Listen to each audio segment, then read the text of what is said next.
All right, everybody, welcome back to another edition of the Surfside Recovery Podcast. My name is Brian Licata. I'm here with Ian's mom and Ian himself. Thank you very much for taking the trip down today. Sure, no problem. We're very, very excited to have you. And first and foremost, we have our 5K Hustle for Henny race next weekend, next Saturday, 12th, yeah. the 12th. And it's going to be in the Chester Springs area. If you haven't signed up yourself and at least two of your friends, we need you to do that right now. You can even stop watching the podcast if you want to and just go sign up, because that's what's important. Yeah, you can go to if you Google run sign up hustle for Henny, you'll find it. It's pretty simple. Also, if anybody does need help with anything addiction related, recovery related, please don't hesitate to reach out. You can get a hold of us at all the different handles. Usernames, handles. That typically goes directly to me or Brian, and then Brian will push it over to me. So please don't hesitate to get a hold of us. Beautiful. So how does it feel to finally be on your all right, well, actually, we should take care of the elephant in the room. So we're related. Not a lot of people know that, but we are related. Yeah. We've talked about it a few times too. We have. Just recently. Super creepy. It is weird. And I tell your son all the time that he's not allowed to fire family. Oh, there you go. So, right? Mm-hmm. Yeah. So, just so you know. So how did we find out that you were related? We talked about this on another podcast, I think. We did. But now that you're here, we can really, really talk about it. So, my cousin Katrina, who sends T-shirts? Right. Yeah, she's Hawaiian shirts, right. For some reason, this doesn't sound right. 1, 2, 3. Hey, I'm here. Okay. It sounds better. Okay. So my cousin who sent all the Hawaiian shirts, when we made that first video last summer, was it the summer before? She saw it and was like, "Oh, I know that guy." She saw it. She commented on it, and then I guess is it your sister? My sister. Your sister also commented on it, and then they realized that your sister was married to my cousin's husband's cousin. So it's kind of a convoluted relationship. It's crazy it's a though. relationship. Yeah, it is. it's a small world. super strange. Yep. When I found that out, I was kind of blown away. Yeah. So I think we all were. A lot of people find that story amusing when I tell them that, because I always say, me and Ian are related, and then I leave it at that. I don't say anything else. They find that funny. So not like the other Nick who was in our program. Same last name, and everybody thought we were related. Oh, same last name as ours? Yeah. Mm-hmm. Same pronunciation? Yep, Kochs, yeah. And not related whatsoever. Not even close. Not even close. So what do you want to talk to about today? Do you have anything you want to, I know you're a huge podcast fan and you watch most I do. of our episodes. So we appreciate that. Sometimes definitely. I have to catch up and watch a bunch of them at once. But So do you have anything you want to, tell to your viewers? Because now you're a celebrity. oh yeah. No. All 300 views. Well, hey, you got to start somewhere. I don't know. What do people need to know? About their kid? I don't know. Yeah. What do Go they with need your to know? gut. I think that was my biggest mistake, is not going with your gut, wanting to believe the best and ignore. Why didn't you go with your gut? I always thought if I didn't have concrete proof that I should believe you. Do you remember you used to break into my car all the time? Oh, no, wait. First of all, I didn't break in. I had a key. Oh, I thought you broke in. And then I would steal your pot. Yeah, it was horrible. I would. And your cigarettes, too. Hold on a second. Did you own the car or did he own the car? The car was in our name. So He she was went in into high her. school. So you went into your car and then took his pot. Yeah, I used to. So I used to smoke pot before school, obviously. And but here's the funny thing is I would get so stoned and I would go into school and then I would come back after school and I would like go to get my pot and I'd be like, where the fuck is my pot? I couldn't remember where I put it, and I would like rip through the whole car. Like, where did I put it? Maybe I smoked it all. Turns out she was stealing my pot. Do you remember the one time I I was so stoned before school. I locked my keys in the car with the car running. Do you remember that? You're like, and it's like, you know. But that's just a hereditary thing because your grandmother has locked her keys in the car numerous times, and she was smoke not pot? stoned. She doesn't smoke pot. But she would lock her keys in the car and let it running, and I'd have to go and. So it's kind of a strange thing. That's a terrible call to have to make. And did you have a cell phone at that point or no? Because they were probably I think I had to go into like the nurse's office and make a call from the school. Like weed and be like, and the worst part about it is like she drove a school bus, so I knew that. Yeah, I did know that. So she would like always. So like, I never skipped a day of school. I was always at school Because I would have known. because she would have known. I see. So go with your gut. I mean, I think going with your gut is. I think it's interesting that you wanted to have some sort of concrete proof, like the police department. I mean, even from not even that concrete, but just even from the time he was little, if he said, "I didn't do that," and I thought he did, or I knew he did, unless I could prove it, I didn't want to hold him accountable, and that was a huge mistake. That's interesting that you would have had that mindset. My parents definitely didn't do that. If they knew I did something, whether or not I did it or not, they just. I got in trouble all the time. That's because you probably did a lot of stuff that she called you for. Always in trouble.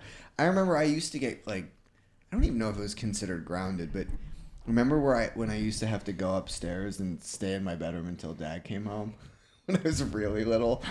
That only happened like once or twice. God, it felt like forever. I remember making a little nest of the blankets and like sitting there and just waiting. No, that didn't happen. You didn't get in trouble that much. That's what I remember. No. You should have gotten in trouble more. I was a really picky eater. We used to have this clock up on the wall. It's still there, actually. And my dad would tell me that I would have to eat a certain amount of food by like minute increments. It was terrible.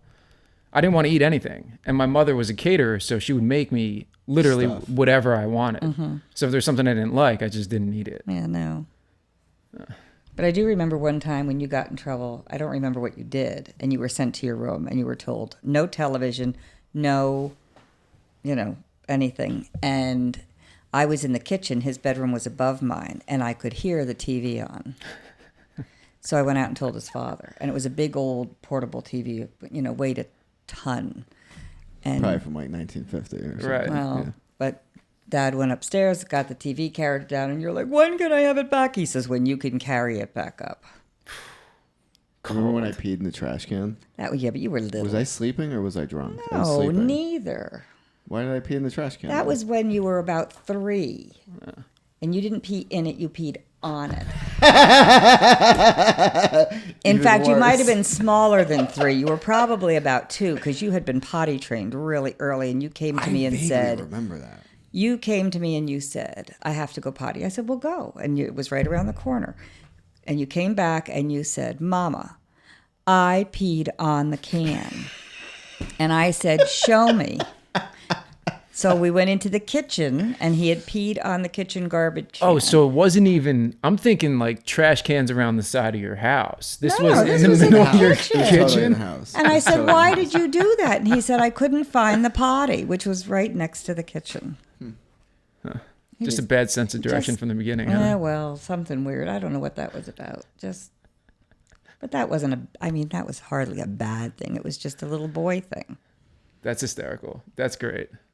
I'm glad everyone's I into thought that I was story. older. I vaguely remember that, but I thought I was older. The time you were older was when you were sitting on the toilet, throwing up between your legs on the floor, and that was booze. And I beat you with both of my hands. Probably should have used a baseball bat. No, I didn't. I just used the flat of my hands. I was so mad at him. And I went downstairs and I got a bucket and a rag, and I said, don't leave the room till you clean it up. I can't. I said, tough. Or you're sleeping in here. Oh, could have killed him. Wow, that's a good story. So what are there other things that you did when Ian was like actively drinking and stuff like that you glad you did right, or stuff that you wish you would have done instead? Because a lot of people who listen to this podcast either have children in recovery or parents of guys that are in the program and stuff like that. I think one of the smartest things I did was when he said he wanted to go to college, and he was a junior in high school. He said he's going to go to college, and I said, great. because we had money set aside for that. And I said, great, if you can get in someplace, go. And he said, I'm going to go to a community college in Colorado. And I said, no, you're not. Not on our dime. You want to go to a community college, you go. And if you want to go to Colorado and be a snowboard bum, go ahead, but we're not paying for it. And I said, you have to be east of the Mississippi. I probably should have said you have to be in Pennsylvania, but east of the Mississippi. So is that how you got up to Vermont? That's how we got up to Vermont. And This is all new for me. So, Well, So I'm that- sure her memory is a little more clear than yours was. so having him, that was smart on our part, I think, to keep him, not let him just go off and do Right. stuff. Although, and he got himself into school, and I'm one of the like miracle kids who like was able to get through college though. From like your town, you mean? No, from- like while and I was using. using.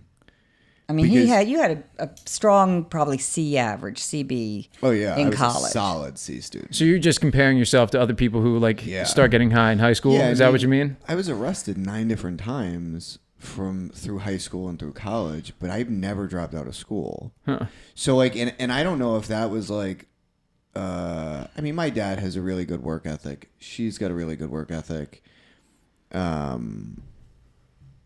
I was never allowed to skip school. Like that was not happening. So I think early on, like, especially a lot of the guys who come to Surfside have had multiple tries at college. And even parents will ask me, like, coming in the door, like, oh, can he get back into school? And I'm like, well, yeah, but how many times has he failed out? Let's slow Right. down with that. Maybe start with the community college, get him organized. But I think that it is really interesting how I did 4.5 years of college. Like, I basically took 12 credits almost every semester and passed enough to finish not 4 years, but 4.5 years. Yeah, it's pretty crazy. Which is really kind of I said incredible. 4.5. I thought you finished in 4. No, because I graduated December. Should have graduated, or I walked. Yeah, it was. You walked in June. But I finished that prior December. Okay. I thought it was 4 years. Because when I walked, I was actually sober. I don't remember I was you. 2 months sober when we actually had the graduation. So you got sober right before you finished your undergrad? So Is that what you're saying? Yeah. I finished my undergrad in December of 2004. Got it. Okay. My final arrest, which was my second DUI, was January 15th of 2005. And then I got sober March of 2005.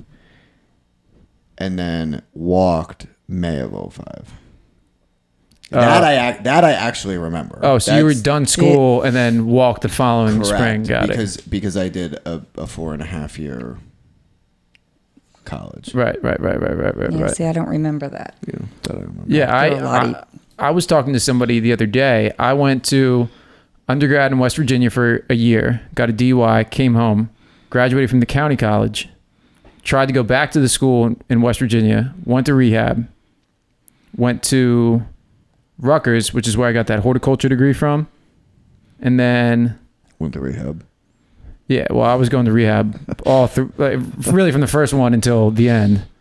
And then I went to Stockton for a semester when I was down here, and then went online in Southern New Hampshire. And then I just decided to stop. You have that in common. Yeah. So People ask all the time why. Oh yeah, I think I encouraged him to go do that. Southern New Hampshire, right? yeah. Yeah, we talked about it a lot because I know you went there. That's why I asked you a lot about it. I just couldn't deal with the online classes. Not my style of learning. Why didn't I ever go to rehab? It wasn't a thing back then like it is now. Yes, it was. Really? I remember I did go to that one place, and I remember being on a phone and I was yelling at Uncle Jan about something, telling him I wanted to kill him, I think. And then I remember... You wanted to kill your uncle? Oh, yeah. And then I remember I signed myself out and you picked me up. I was on the curb. But I don't remember anything else. That was during the time when you had gotten, and I don't know if I want to know the reason why. Remember that when you came home and you had been beaten up? You came home. I still don't know why I got beaten up. Yeah, well. You probably ran your mouth. That's probably what it was. Yeah, I bet you it was more than that. He was really beaten. He almost lost his eye. Oh, wow, I mean, really? He was a mess.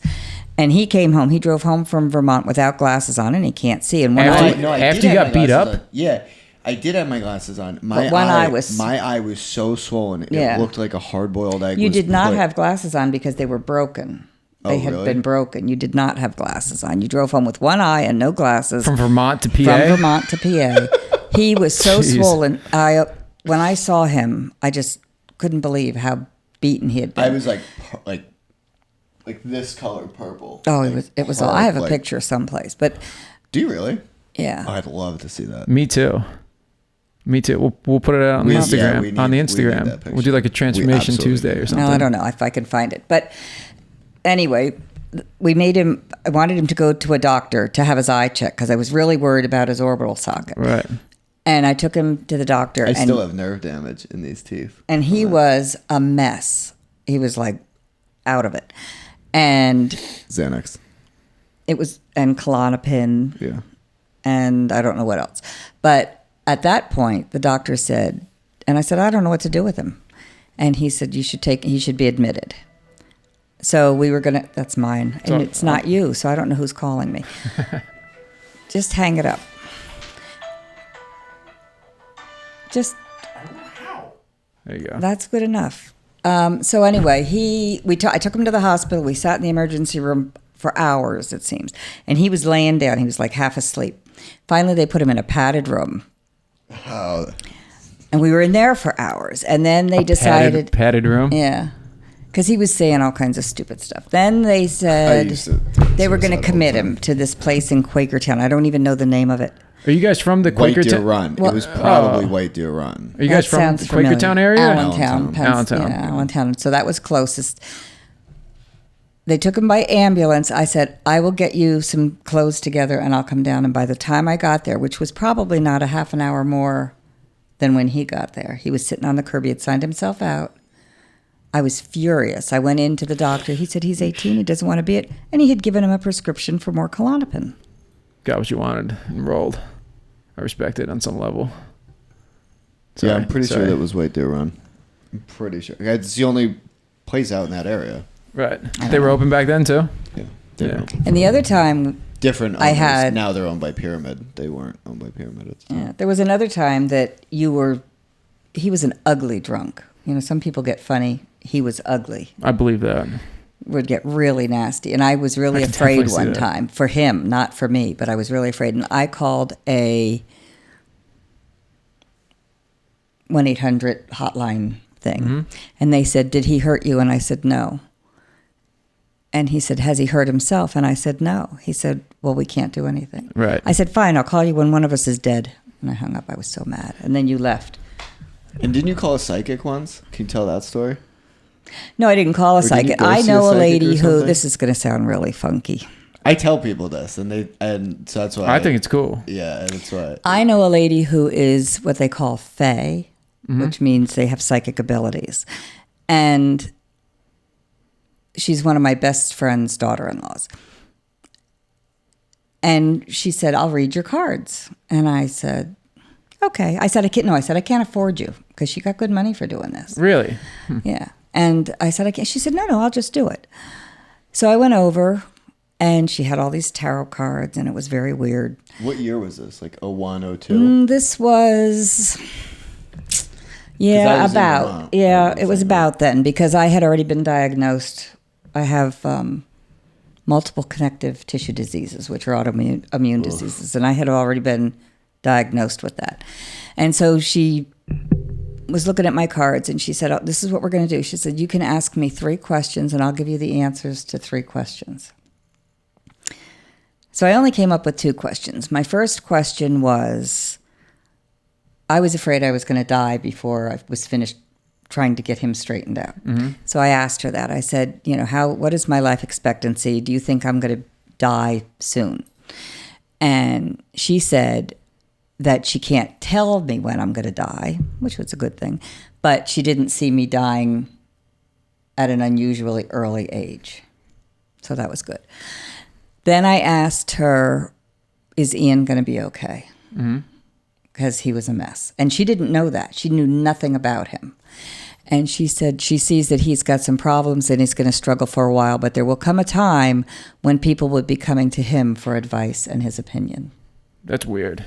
And didn't that's you very- think that's- she was crazy or something? Well, we thought, Yeah. we Like, thought who, he was Ian? going to be My one of two Ian? things. He was either going to be dead or dressed in orange for the rest of his life. Right. By the time he was 25. Yeah, most parents think that same kind of thing. Yeah. I mean, it was awful. So we talked a lot about kind of like that's a really weird story, by the way. I know. It's very strange. We talked a little bit about how much of a mess he was. What was it like when he first, like, you could tell he was really going to stay sober for a little while, and then really what I want to hear about is like, how did you feel when Ian started Surfside? I think that'd be cool for the listeners. Well, when he first said he was going to go to AA, he called us from Vermont. Because And that's how I do things. I make big announcements. he called us from Vermont and said, could he come home? And I said no. And then he said, I'll get a job. He had lost his license again. He said, I'll get a job. And if you and Dad would get rid of all the alcohol in the house and take me to an AA meeting every night, could I come home?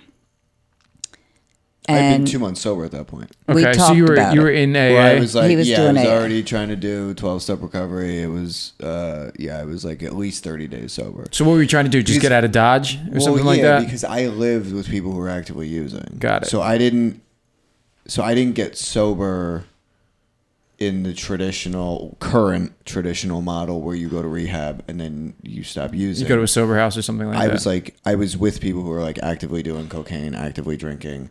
Now, mind you, I wouldn't recommend that. I also was doing probably 3 meetings, Monday, Tuesday, Wednesday, Thursday, Friday, each night.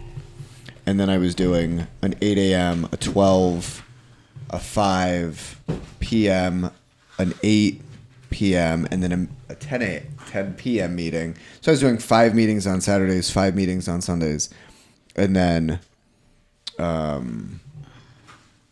3 per day. We talked about that when Jesse was actually on the podcast because I did a lot of that stuff with him.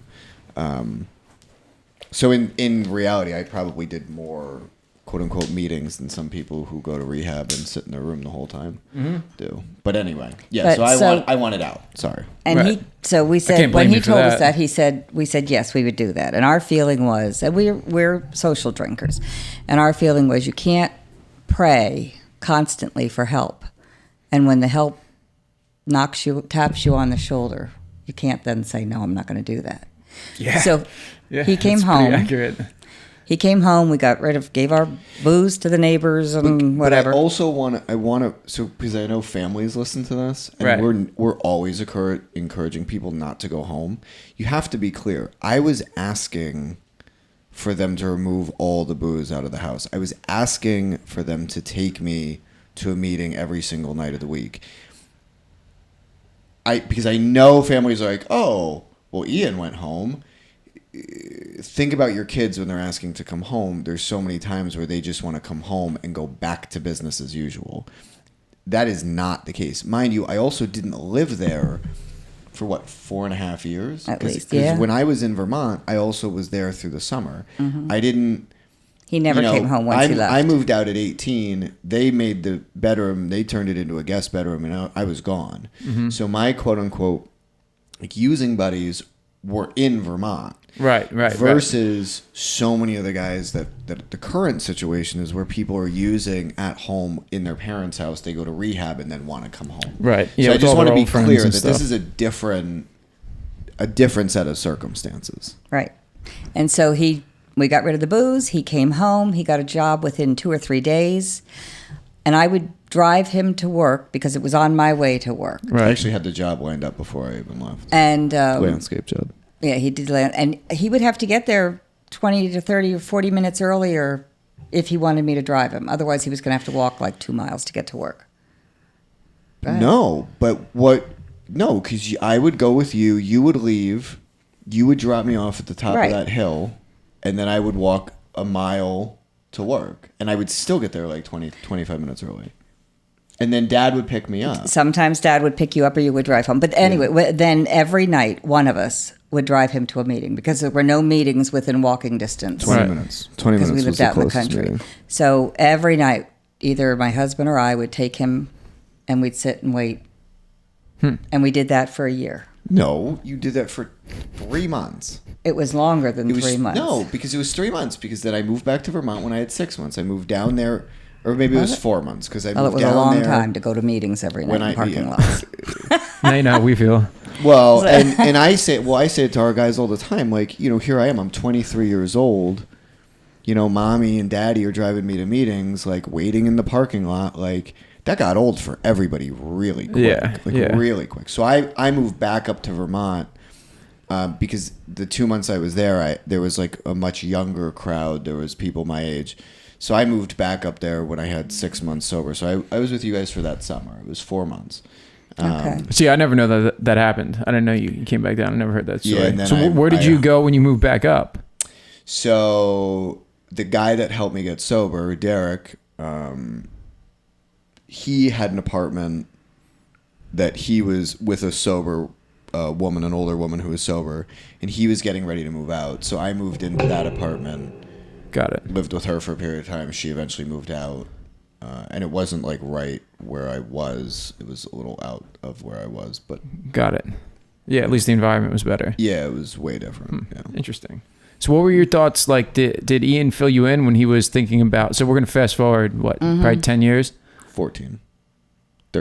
Well, from the time you got sober till the time Surfside started, you were 10 years sober? 11, yeah. 11 years sober. So 11 years later, did he fill you in on this like idea that he had or anything like that? Yeah, he did. He would call us often and mostly he talks to my husband about that because he's more of a financial person than I am. Got it. And he said what he wanted to do and that he thought he had a better way than methadone clinics and whatever on a regular basis, and that I was working at a methadone clinic. He thought he had a way to stop the recidivism of going to clinics and back home and clinics and so we were proud of him, but we were also concerned that he was going to be putting so much money into something that because I'm a financial disaster usually. Prior to this I was right and I don't see you like that now though. Like I ask you about finance stuff sometimes. No, but I also did it for a year and a half, 2 years. I did a 12-step fellowship that was solely around digging yourself in debt, and I did all the Dave Ramsey stuff. Right. That was us.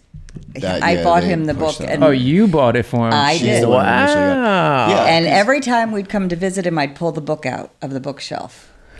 And we'd come back and it would be in. And I knew he wasn't using it because he was buying Converse sneakers every time he turned around. He had another $150 pair of sneakers. He had how many new tattoos those? too? 80. Well, 80. Yeah, and that's 80. You had 80 pairs of Nikes? Jordans and SBs. Goldman's got nothing on me.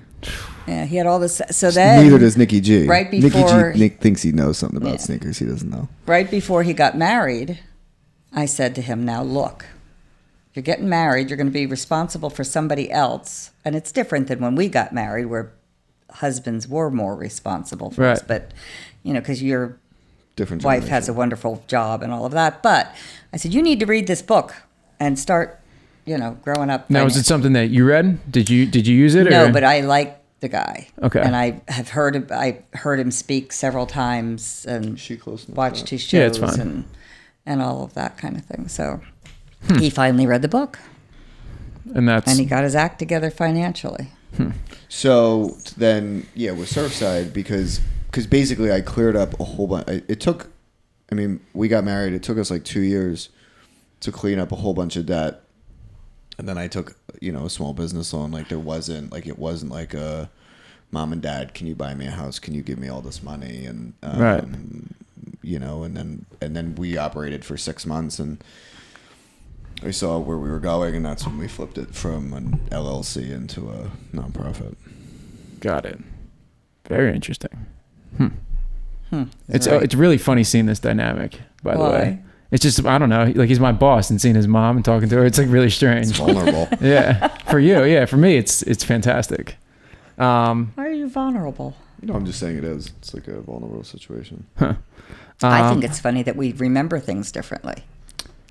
That doesn't surprise me at all. Well, you were in crisis and I was high. I mean, I trust your judgment way more. it's like, neither of us were operating at 100%. And that's true. And when he was in high school, I got really sick. Right. Yes. Okay. And I was in the hospital with an open lung biopsy on the telephone to his assistant principal, trying to get him out of trouble. Do you remember that? You don't remember that. I can tell by the look on your face. Vaguely. I mean, I don't know. Who knows what I was getting in trouble for, but I remember you were really sick. I remember, like, once... I don't think you knew that I was sick until you came into the hospital and saw me with all kinds of tubes. Nobody really explained, but I also didn't, like, I was busy. You were too self-absorbed too self-absorbed to pay pay attention to what was going on. Right. So part of me thinks that, like, people weren't telling me how serious it was, where, like, then there's this other part of me that was absolutely 100% self-absorbed. That's what it was. Because when he came into the hospital after I had surgery and I had tubes everywhere, he stayed at the hospital. First of all, he got white as a sheet when he saw me. Right. Then you stayed at the hospital maybe 10 minutes and you had to go snowboarding. Yeah. And you were gone. But that's life. Yeah, no, I get it. I did a bunch of stuff like that. Yeah. So do you have any closing thoughts for your first episode on the podcast? I really appreciate you taking the time to do it too. I think this one's going to get a lot of views. We'll see. Closing thoughts. I'm just amazed every day at the work you guys are doing. Mm-hmm. Ian and the team. Staff, the team. I am so thankful. There's not a day that goes by that I don't thank God for answering our prayers. And I pray that it continues, that because I am fully aware that something can go wrong and can all go down the tubes for any of you. And I just pray that doesn't happen, that you all stay doing the things you're supposed to be doing, sharing that 12th step and listening to God. Awesome. Cool. I think that's it. That's a great way to close. Cool. So thank you very much again for coming on the show. If you haven't signed up for the Hustle for Penny race, please go do so now. We'll have the link in the comment section or the caption or whatever you want to call it on here, and stay tuned for the podcast next week. And please don't pee on any trash cans.